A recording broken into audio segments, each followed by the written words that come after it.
En medio del océano, en algún lugar entre Singapur y Perth, un Airbus A330 de la compañía Qantas cae en picado. La caída es tan brusca que los pasajeros salen despedidos de sus asientos resultando heridos al golpearse con el techo.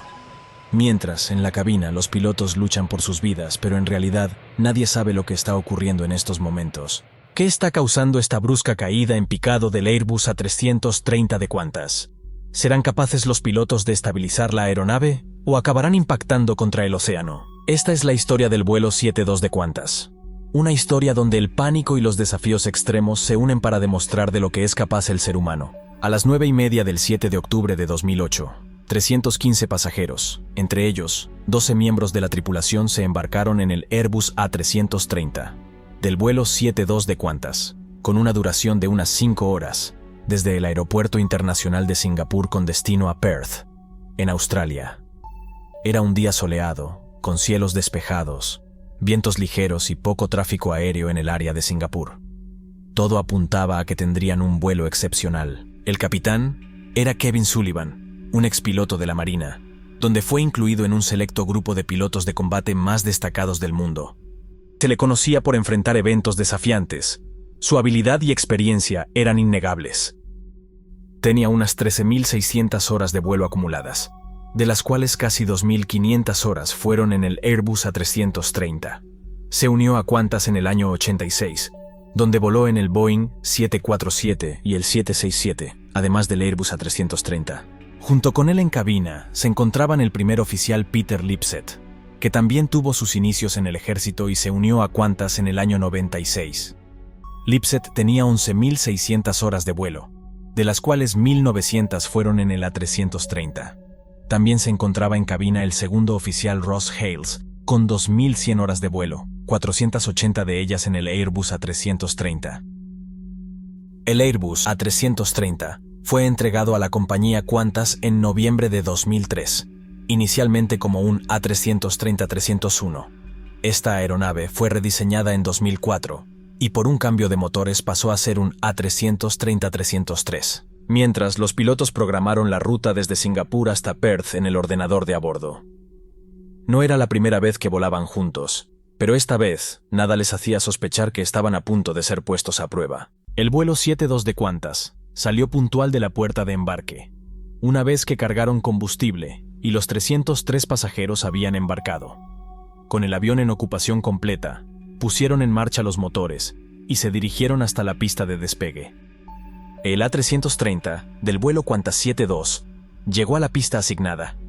El capitán Sullivan puso los motores a toda velocidad y no tardó en elevarse hacia los cielos en un despegue sin complicaciones. Una media hora después del despegue, la aeronave había alcanzado la altitud de crucero a unos 37.000 pies. El capitán estaba pilotando el avión de forma manual, algo que los pilotos de vuelos largos no suelen realizar.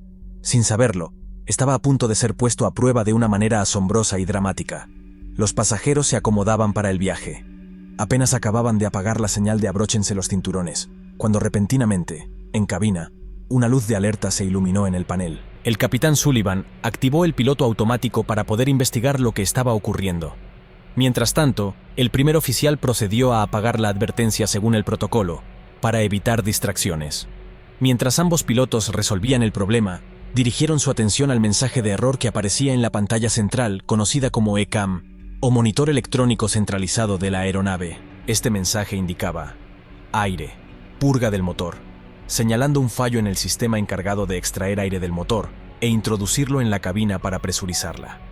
Al contrario a lo que su nombre podría sugerir, el mensaje no indicaba que los motores se estuvieran ahogando, sino que había un problema con el sistema que gestionaba el flujo de aire hacia la cabina. El A330 es un avión muy sofisticado. Cuando surgen problemas, el ordenador de a bordo no solo informa a los pilotos sobre los fallos, sino que también muestra en pantalla los pasos necesarios para solucionarlo. Mientras el capitán supervisaba la trayectoria de vuelo, el primer oficial estaba realizando los pasos que le indicaba la ECAM. La coordinación y distribución de tareas entre pilotos es vital para la seguridad del vuelo, y aún más en situaciones desafiantes. En ese momento el capitán, al observar que se acercaban a una tormenta, decidió desviar el rumbo del avión para evitarlas. Unos minutos después, el primer oficial había conseguido resolver el problema relacionado con el aire del motor, y el capitán había dirigido la aeronave hacia cielos despejados. A bordo del vuelo Qantas 72, todo volvía a la normalidad. Los pasajeros ni siquiera se habían percatado de lo que acababa de suceder. Este enfoque tranquilo y metódico ante problemas rutinarios es característico de las extensas carreras de estos pilotos, y es una de las razones por las cuales la compañía Qantas ha mantenido durante mucho tiempo el título de la aerolínea más segura del mundo. Unos 30 minutos después de la salida, la aeronave sobrevolaba el Océano Índico, a 37.000 pies de altura. A bordo, todo era normal entre los pasajeros mientras la tripulación preparaba el servicio de comidas. Aproximadamente 90 minutos después del despegue, el capitán se levantó de su asiento y se dirigió fuera de la cabina. El segundo oficial Ross Hales tomó el relevo para que el capitán pudiera descansar durante aproximadamente una hora. El relevo se realizaba para que el capitán y el primer oficial estuvieran descansados y listos durante las fases más críticas del vuelo, es decir, durante el despegue y aterrizaje. En estas fases cruciales, los 3 miembros de la tripulación están de servicio, trabajando en conjunto. Mientras el capitán Sullivan descansaba, el vuelo transcurrió con total normalidad, en dirección sur sobre el Océano Índico. El capitán Sullivan terminó su descanso y se reincorporó a la cabina. Volvió de nuevo a su asiento, que había estado ocupado por el oficial Hales, y retomó el control del avión. A las 12:30, hora de Perth, desde la cabina ya se vislumbraba la costa del norte de Australia. En ese momento, el primer oficial Lipset aprovechó para hacer su descanso. Este se alargaría hasta justo antes de que comenzasen su descenso hacia Perth. Mientras tanto, en la cabina, los otros 2 pilotos se preparaban para la siguiente fase del vuelo, cuando de repente, los controles se desconectaron y el piloto automático se apagó. El capitán tomó el control manual del avión desde el asiento derecho y activó el segundo piloto automático, mientras el segundo oficial anulaba el sonido de aviso. En ese mismo instante, aparecieron en pantalla varios mensajes simultáneos de fallo, aunque ninguno de los instrumentos primarios indicaba la naturaleza del problema. De manera inesperada, sonó la alerta de pérdida, una de las más desesperantes y urgentes para un piloto. Esta señal indica que la aeronave está volando a una velocidad demasiado lenta y que las alas ya no son capaces de soportar el peso de la aeronave en el aire. El vuelo 72 de Qantas estaba a punto de comenzar a caer hacia el océano. Los pilotos estaban atónitos, ya que no habían realizado ningún cambio en la configuración del Airbus, y de repente se enfrentaban la amenaza de precipitarse desde el cielo. Mientras lidiaban con esta situación, el capitán notó algo aún más preocupante en la pantalla principal. De repente apareció un mensaje en rojo que indicaba exceso de velocidad. Pero ¿cómo era posible esto y más aún cuando el mensaje anterior indicaba que volaban a una velocidad demasiado baja? Los mensajes de aviso del avión indicaban de manera contradictoria que su velocidad era excesiva y simultáneamente demasiado lenta. No tenía ningún sentido. La situación era grave y se complicaba, ya que estas 2 advertencias son extremadamente serias y aparentemente eran contradictorias. La incertidumbre residía en determinar si alguna de ellas era cierta. Ante esta situación, los pilotos necesitaban verificar por otros medios la velocidad de la aeronave. El capitán revisó la velocidad en la pantalla principal de vuelo, pero las lecturas eran inconsistentes. Parecía como si el ordenador de a bordo hubiera perdido el control por completo, mostrando datos incoherentes. Por si fuera poco, las lecturas de altitud también mostraban irregularidades, lo cual resultaba especialmente inusual a la vez que desesperante, ya que la información precisa sobre la velocidad y la altitud son críticas, y el piloto necesita conocerlas para controlar el avión de manera segura. El capitán Sullivan identificó que se estaba enfrentando un problema conocido denominado por Airbus como airspeed, poco confiable. Este es un diagnóstico que los ordenadores no pueden realizar por sí mismos, ya que los propios ordenadores están fallando. En esta situación, recae en los pilotos reconocer el fallo y tomar las medidas necesarias para solucionarlo. Para solucionar la situación, el capitán consultó el panel de instrumentos de reserva, diseñados específicamente para escenarios como este.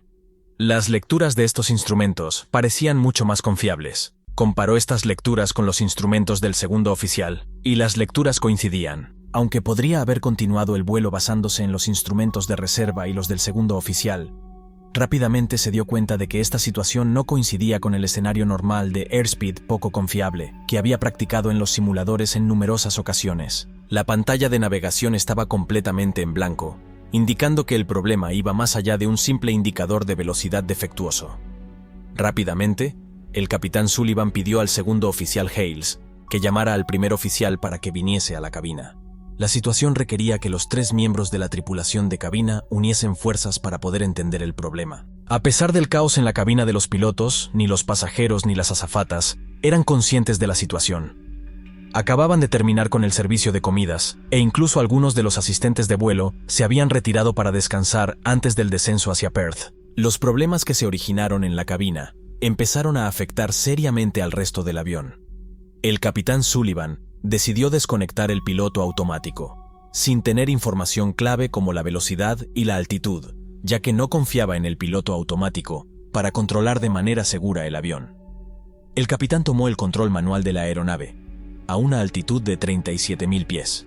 Una aeronave de este tipo no estaba diseñada para ser controlada manualmente a esa altitud. Esta maniobra requería aplicar precauciones extremas. El capitán Sullivan realizaba ligeras correcciones mínimas muy suavemente, experimentando un nerviosismo palpable.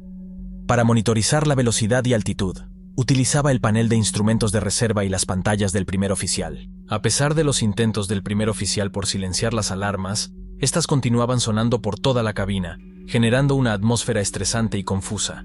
Aunque el entrenamiento de los pilotos para emergencias era amplio, nunca se habían enfrentado, ni siquiera escuchado, nada sobre una situación similar. A pesar de que físicamente no había ningún problema con el avión, las computadoras creían lo contrario. Afortunadamente, la luz del día permitía a los pilotos ver claramente que el avión volaba de manera segura, sin previo aviso.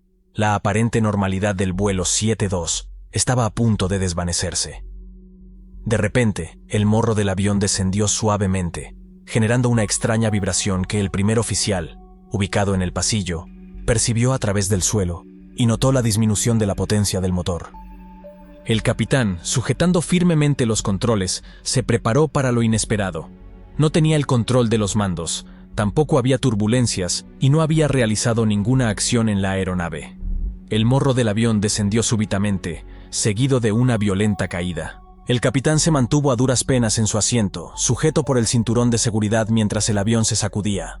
Libros de manuales y objetos flotaban al lado del segundo oficial cuando el avión entró en gravedad cero, lanzándoles hacia la parte trasera de la cabina. El capitán Sullivan estaba tirando con todas sus fuerzas de los mandos, intentando desesperadamente recuperar el control del avión mientras éste caía en picado al vacío. Pero el avión no respondía. En la cabina, los pasajeros y asistentes de vuelo, que no tenían puestos los cinturones de seguridad, salieron despedidos hacia el techo, impactando contra los paneles. Los gritos resonaron mientras quedaban inmovilizados en el techo junto con el equipaje y las bandejas de comida. El resplandor del Océano Índico era lo único que se veía en el parabrisas del piloto, y el capitán no lograba detener la caída. Se acercaba una situación aterradora para los 303 pasajeros y la tripulación de a bordo. El capitán Sullivan no se rendía y seguía buscando desesperadamente una solución. Desesperado por recuperar el control del avión, recurrió a sus días de vuelo en aviones de combate y recordó un antiguo truco. Tomó una medida inusual y bloqueó los controles, pero esto no tuvo efecto. El avión continuaba cayendo directo hacia el océano. Fue entonces cuando se le ocurrió la idea de hacer pequeños movimientos en la palanca de mandos, tratando de levantar el morro. Finalmente dio resultado. El morro del avión comenzó a elevarse, y los ordenadores, que previamente lo habían bloqueado, ahora le permitían retomar el control. Sin embargo, el capitán sabía que debía elevar ligeramente el morro, para evitar que los pasajeros cayeran bruscamente al suelo. El avión había caído unos 650 pies en cuestión de segundos. Unos segundos después, el capitán elevó el avión a 37.000 pies. Estaban atónitos y no sabían lo que acababa de suceder. Pero el capitán sospechaba que solo había un posible culpable. El ordenador principal de control de vuelo en un Airbus, encargado de traducir las acciones del piloto en movimientos en las alas y la cola del avión, opera sin conexiones mecánicas directas con los mandos. De manera sorprendente, uno de estos ordenadores decidió enviar señales a la cola de la aeronave sin intervención de los pilotos y desobedeció las órdenes del capitán para detener dicho movimiento. Sorprendentemente, el ordenador principal parecía tener voluntad propia y estaba determinado a llevar el avión hacia el océano. El motivo de este comportamiento era un misterio total y, de manera preocupante, generaba incertidumbre sobre la posibilidad de que pudiera repetirse. El capitán cedió los mandos al segundo oficial. En la zona de pasajeros, la escena parecía un campo de batalla. Las bandejas de comida, equipaje y personas esparcidos por todas partes. Algunos pasajeros sufrieron lesiones graves y otros quedaron inconscientes debido al impacto violento con el techo de la aeronave. En la cabina se escuchaban los gritos y gemidos de los afectados. En la parte delantera, el primer oficial Peter Lipset, se encontraba herido pero aún consciente. Estaba en el suelo tras haber caído en el brusco descenso del avión. El capitán Sullivan retomó el control de la aeronave. Los pilotos escudriñaban con atención todos los instrumentos en busca de pistas sobre el comportamiento errático de su avión. Enfrentándose a la amenaza constante, el capitán Sullivan evitó caer en la desesperación y utilizó su rabia para concentrarse en su trabajo. Animó a su compañero a tomar un momento para respirar profundamente, antes de abordar la situación crítica. Ambos pilotos, conscientes de la gravedad de la situación, instaron a los pasajeros a sentarse inmediatamente a través de la megafonía. A pesar de las numerosas alertas en pantalla, los pilotos se esforzaron por abordar cada problema, mientras el capitán continuaba pilotando manualmente. La ausencia del piloto automático aumentó drásticamente la carga de trabajo, obligando al capitán Sullivan a dividir su atención entre mantener el vuelo a 37.000 pies y supervisar la reconfiguración de los sistemas dañados. Mientras tanto, el primer oficial Hales se ocupaba de las acciones de la ECAM y garantizaba que el capitán controlase el avión de manera segura. En medio de este caos, las advertencias del ordenador persistieron, añadiendo complejidad a una situación de por sí ya intensa. La cabina estaba sumida en un completo caos, con manuales y papeles dispersos por todas partes. Mientras el capitán continuaba controlando el avión, el segundo oficial llegó a un punto crucial en una lista de verificación que involucraba la reinstalación de la PRIM, una de las computadoras primarias de vuelo. Para realizar esta tarea, los pilotos necesitaban consultar los manuales en papel, pero estos estaban dispersos por el suelo de la cabina. En un esfuerzo por restaurar el orden, el capitán tomó su copia del manual y se la entregó a su compañero. Habían realizado reinicios en las computadoras principales de vuelo, en simulaciones. Ahora iban a comprobar si la realidad se ajustaba a su entrenamiento. El segundo oficial Hales leyó en voz alta la lista de verificación, abarcando los diversos mensajes de advertencia y luego, con la aprobación del capitán, levantó la cubierta que protegía el interruptor y lo restableció de inmediato. La advertencia de pérdida se detuvo y finalmente reinó la calma en la cabina. En ese momento el avión había vuelto a la normalidad después del caos. Los pilotos regresaron a la cabina para colaborar en la formulación de un plan conjunto. Durante la espera, el capitán consultó la página del sistema de control de vuelo en la ECAM para verificar el estado de estos sistemas. Según el ordenador, todo parecía estar en orden, y las cosas comenzaban a mejorar para el vuelo 72. Al menos era lo que pensaban, ya que de repente, la advertencia de pérdida se activó nuevamente, provocando gritos entre los pasajeros, ya que los motores se activaron de la misma manera que antes de la última inmersión. En ese momento, el morro del avión cayó por segunda vez. El capitán Sullivan tiró fuertemente hacia atrás de los mandos, pero no respondían. Impulsados por la caída, los dos pilotos fueron elevados de sus asientos y comprimidos contra sus cinturones de seguridad en la parte de los hombros, mientras la aeronave, a una velocidad de 800 km por hora, se encaminaba de nuevo hacia el océano. El capitán soltó los controles y comenzó gradualmente a tirar ligeramente hacia atrás. Después de una caída de unos 400 pies, el avión finalmente comenzó a responder. Poco a poco, elevó el morro del avión. Cualquier movimiento brusco podría causar graves daños a los pasajeros. Nadie a bordo estaba al tanto de lo que ocurría en la parte delantera del avión. Los dos pilotos se encontraban inquietos, ya que los sistemas se comportaban de manera violenta e impredecible y no podían interactuar. El capitán Sullivan observó que la rueda de compensación, que generalmente se ajusta automáticamente para facilitar el ascenso de la aeronave, no se movía. Esta anomalía resultaba extraña. El avión que pilotaba se encontraba ahora en un estado de automatización deplorable, comparable a las aeronaves de los años 50, cuando recibió su formación inicial como piloto. Este avión estaba experimentando problemas graves y la escasa automatización que aún funcionaba parecía estar poniendo en peligro a todos. El capitán tuvo que ajustar manualmente la rueda mientras alcanzaba la altitud de crucero. Los errores que se manifestaron por primera vez en la pantalla de la ECAM reaparecieron. Parecía que reiniciar las computadoras no había tenido ningún efecto.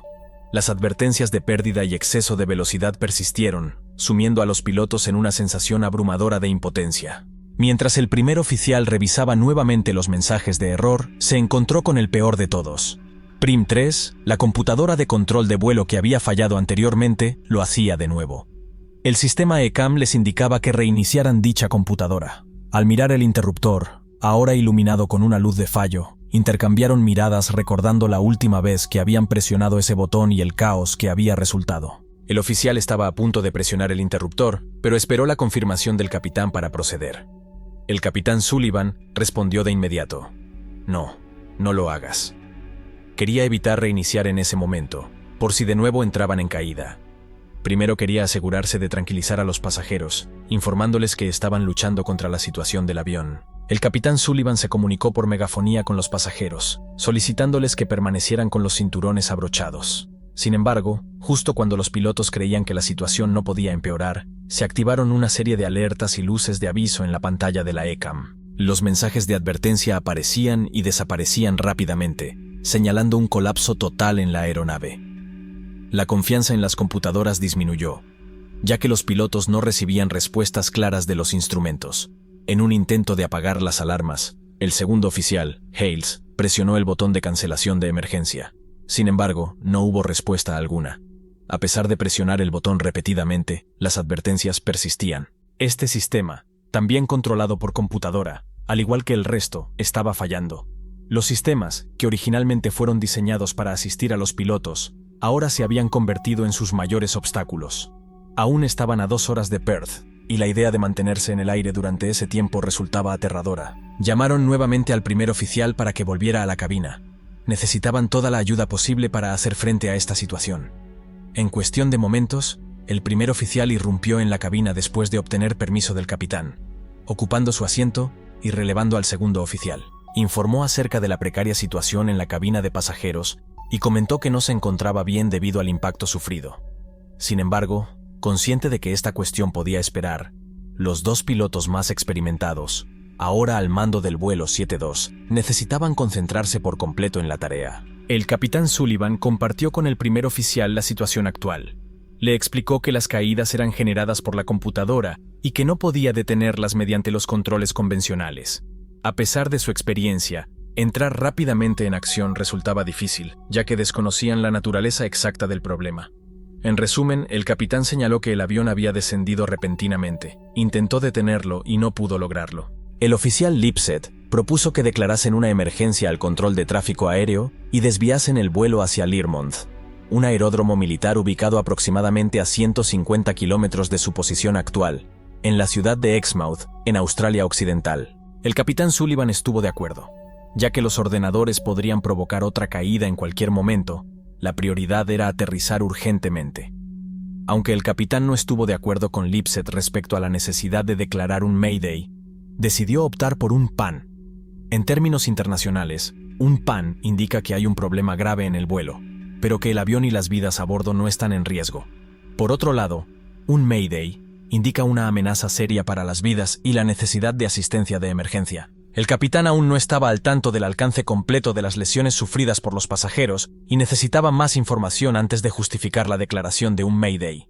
Mientras tanto, el oficial Lipset se comunicó con el control de tráfico aéreo de Melbourne, informándoles sobre problemas de control de la aeronave y de lesiones entre los pasajeros y la necesidad de desviarse hacia Learmonth. El controlador autorizó el descenso a 35.000 pies y concedió el permiso para dirigirse directamente a Learmonth. Si las lesiones eran graves, el capitán declararía un Mayday, activando los servicios de emergencia. Mientras dirigían el avión hacia Learmonth, un aeropuerto desconocido para los pilotos, el capitán recordó haber estado allí una vez, hacía muchos años, cuando estaba en la Marina de los Estados Unidos, aunque nunca había aterrizado allí. Era crucial obtener información sobre la longitud de la pista, su orientación y la mejor aproximación posible. El capitán Sullivan disminuyó la velocidad para permitir que la tripulación improvisara las cartas de aproximación y planificara su llegada, pero debían ser rápidos, ya que las computadoras podrían fallar nuevamente en cualquier momento. Si tardaban demasiado tiempo, existía el riesgo de enfrentarse a otra caída mortal. Sin embargo, aterrizar demasiado rápido también planteaba sus propios peligros, ya que el avión podría presentar sorpresas desafiantes durante el descenso, al activar los flaps y el tren de aterrizaje.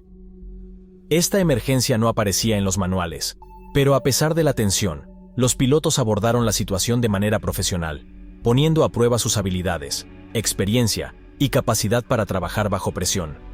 En ese momento, el vuelo 72 se encontraba a unos 80 kilómetros de Learmonth. Los pilotos iniciaron la preparación del plan de aproximación, mientras el primer oficial intentaba introducir el aeropuerto de Learmonth en su ordenador de vuelo. Sin embargo, se encontró con la frustración de que la computadora no respondía cuando intentaba teclear los datos. Esto implicaba no poder visualizar el aeródromo en su pantalla de navegación, ni calcular las velocidades y altitudes para la aproximación. El capitán tenía experiencia en localizar el aeropuerto a través del parabrisas y volar hacia él de forma visual. Aunque no era especialmente peligroso, aumentaba considerablemente su carga de trabajo y niveles de estrés. En la cabina de pasajeros, los asistentes de vuelo estaban asistiendo a los pasajeros heridos. La tripulación respondió a la llamada del segundo oficial a través del interfono, y los pilotos recibieron un informe sobre las lesiones a bordo, que incluían huesos rotos, laceraciones y posibles lesiones en la columna. Los pilotos llegaron a un acuerdo de que la gravedad de la situación requería una declaración de Mayday. El primer oficial se comunicó con el control de tráfico aéreo, utilizando el código de emergencia Mayday, informando que tenían un número considerable de pasajeros gravemente heridos a bordo. En el remoto aeródromo de Learmonth, donde las herramientas electrónicas de navegación no funcionaban, los pilotos se vieron obligados a buscar los mapas de aproximación para Learmonth, entre sus papeles esparcidos por el suelo de la cabina. Mientras el primer y segundo oficial se dedicaban a esta tarea, surgió un nuevo problema cuando los pilotos notaron que sus oídos comenzaban a experimentar cambios de presión.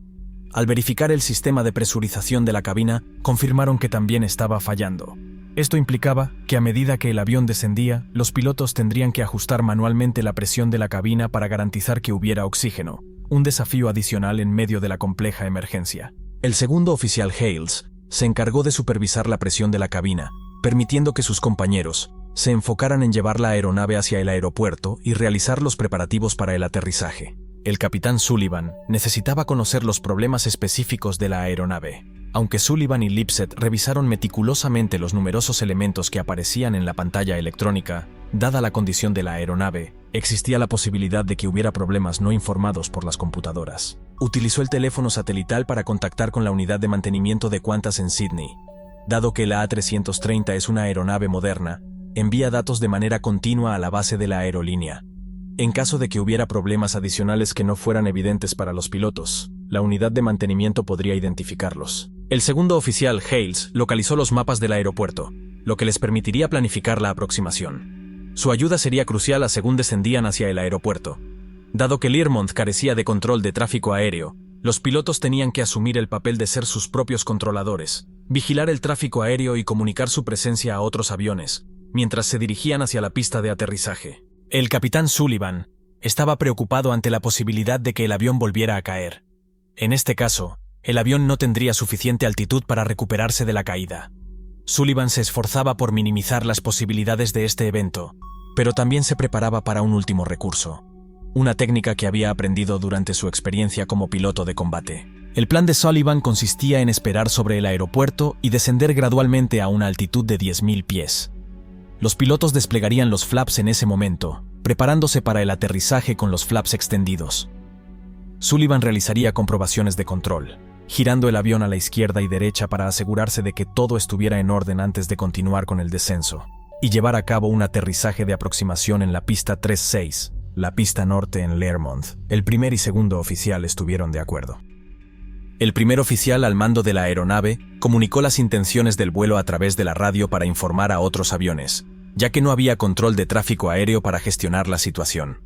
En ese momento, el avión se encontraba sobre Learmonth, y el capitán inició el giro para mantener la pista a la vista desde su lado izquierdo. Dado que no contaban con mapas electrónicos, esta era la única manera de que los pilotos pudieran identificar la ubicación exacta del aeropuerto. El capitán Sullivan se encontraba a punto de comprobar el comportamiento del avión con los flaps extendidos. En esta prueba crucial, prefería que cualquier problema surgiera a una altitud de 10.000 pies, en lugar de enfrentarlo a 1.000 pies en la aproximación final. A pesar del persistente aviso de precaución, la tripulación debía mantener una concentración excepcional para no dejarse distraer por esta alarma, que en condiciones normales se consideraría de máxima importancia. El capitán Sullivan evaluó la situación y se recordó a sí mismo que a pesar de los numerosos sistemas inoperativos, aún contaba con los motores en funcionamiento, el tren de aterrizaje y 3 pilotos. Sabía que el aterrizaje sería un gran desafío debido a las limitaciones. Por un lado, no podrían utilizar la configuración completa de los flaps, lo que resultaría en una velocidad de aproximación más alta de lo normal. Además, el frenado automático al aterrizar no estaba operativo, requiriendo que el capitán aplicara los frenos manualmente con precaución para evitar problemas con los neumáticos. Además, algunos de los spoilers en las alas, diseñados para ayudar a reducir la velocidad en el aterrizaje, tampoco funcionaban. Esto implicaba que el avión necesitaría más distancia en la pista de lo habitual para detenerse, aunque afortunadamente, la pista en Learmonth era lo suficientemente larga para abordar estos desafíos. El capitán, junto con el segundo oficial, introdujeron todas estas limitaciones en la EFB para calcular la distancia de parada del avión, confirmando lo que la tripulación había anticipado. A pesar de los fallos del avión, se determinó que había suficiente espacio en la pista para el aterrizaje. El primer oficial realizó los cálculos en la computadora portátil para confirmar este resultado. Los pilotos, ahora acercándose a los 10.000 pies, se prepararon para evaluar cómo se comportaría el avión a velocidades más bajas con los flaps extendidos para el aterrizaje. El capitán detuvo el descenso al llegar a los 10.000 pies y solicitó al primer oficial que extendiera los flaps hasta la primera muesca. La tripulación observó con atención la ACAM mientras indicaba la extensión de los flaps. El capitán Sullivan mantuvo firmes los mandos de control, anticipándose a otro descenso, pero tras unos segundos, todo estaba en orden. Los flaps estaban en su primera posición y el avión continuaba volando de manera normal. El primer oficial Lipset movió la palanca de los flaps a la segunda posición. Tras una breve espera, todo parecía funcionar correctamente una vez más. El capitán realizó maniobras para asegurarse de que el avión respondiera adecuadamente a la nueva velocidad y configuración de flaps. Giró a la izquierda y luego a la derecha, mientras el avión mostraba un buen rendimiento. Con el avión listo para aproximarse a Learmonth, el capitán Sullivan confirmó que sus compañeros estuvieran preparados. Después, inclinó el morro hacia abajo y comenzó el descenso. Establecieron una altitud objetivo de 3.000 pies en el piloto automático. El capitán se esforzaría por mantener esta altitud a 10 millas de la pista. La tensión en la cabina aumentaba a medida que el avión descendía. Cualquier descenso anticipado podría resultar desastroso, lo que mantenía a cada piloto atento, vigilando los instrumentos en busca de cualquier indicio de desviación de la trayectoria de vuelo. Las falsas advertencias de pérdida se volvieron aún más molestas a medida que el avión se aproximaba al suelo. En otro contexto, una advertencia de pérdida cerca del suelo podría fácilmente significar una situación crítica. El capitán vigilaba atentamente el indicador de velocidad del aire, mientras que el primer oficial supervisaba su propio indicador. Resultaba bastante desconcertante encontrarse en la fase de aproximación con las alarmas de pérdida sonando constantemente. El capitán Sullivan alineó la aeronave con la pista 36 en Learmonth, encontrándose en la recta final a 10 millas y a 3.000 pies de altura. El primer oficial informó por radio alertando sobre el próximo aterrizaje de la A330 en Learmonth. También avisó a los pasajeros de que el aterrizaje era inminente y que debían seguir las instrucciones de la tripulación. Algunos pasajeros rezaban y otros lloraban al ver lo cerca que estaba el avión del suelo. En unos segundos todo llegaría a su fin con el avión aproximándose a la pista. El primer oficial alertó al capitán sobre la velocidad excesiva de la aeronave. El capitán Sullivan lo sabía, ya que era precisamente lo que necesitaba. Esta velocidad ayudaría a obtener una respuesta más efectiva de los controles, en caso de que el ordenador del avión volviera a caer. Además, el capitán contaba con una técnica de último recurso, basada en sus años de experiencia en vuelo militar. El capitán consideró utilizar el rotor como una especie de elevador improvisado, una maniobra arriesgada que nunca se había probado en un avión de las dimensiones de la 330, pero era la única opción. Esta táctica se mantenía como último recurso, confiando en que no fuera necesario recurrir a ella. Anticipándose a posibles fallos, los pilotos evaluaban la viabilidad de esta medida mientras descendían hacia la pista. Durante este proceso, el tren de aterrizaje bajó, y los pilotos observaron cómo se desplegaba y se aseguraba en su posición, marcando un paso más cerca de la meta. El primer oficial movió los flaps a la tercera posición, configurando completamente el avión para el aterrizaje. El capitán estaba listo para emplear todos los recursos si el morro de la aeronave caía. Realizó correcciones menores en el cabeceo y en la potencia, a medida que el avión cruzaba el umbral de la pista. Las alertas de pérdida y exceso de velocidad seguían sonando en la cabina, mientras las ruedas traseras tocaron tierra.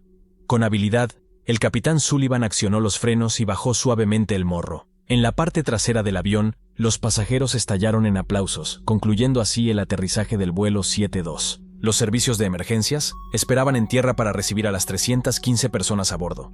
De ellas, 118 resultaron heridas, muchas de ellas de gravedad. Más tarde, los pasajeros más gravemente heridos fueron trasladados en avión a hospitales en Perth. Resulta asombroso dada la violencia de las maniobras y la magnitud de las lesiones que todos a bordo lograran sobrevivir. Sin embargo, quedaba una incógnita importante.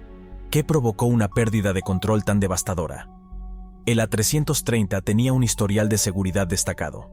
Era uno de los mejores entre los aviones comerciales y contaba con una variedad de sistemas modernos para mejorar la seguridad. Irónicamente, estos mismos sistemas resultaron ser la causa del desastre en el vuelo 72. La Oficina de Seguridad del Transporte de Australia realizó una exhaustiva investigación sobre este incidente. Durante el examen forense de las computadoras de la aeronave, descubrieron que un fallo en la CPU de una de las computadoras generó información incorrecta, la cual se transmitió a otros sistemas del avión.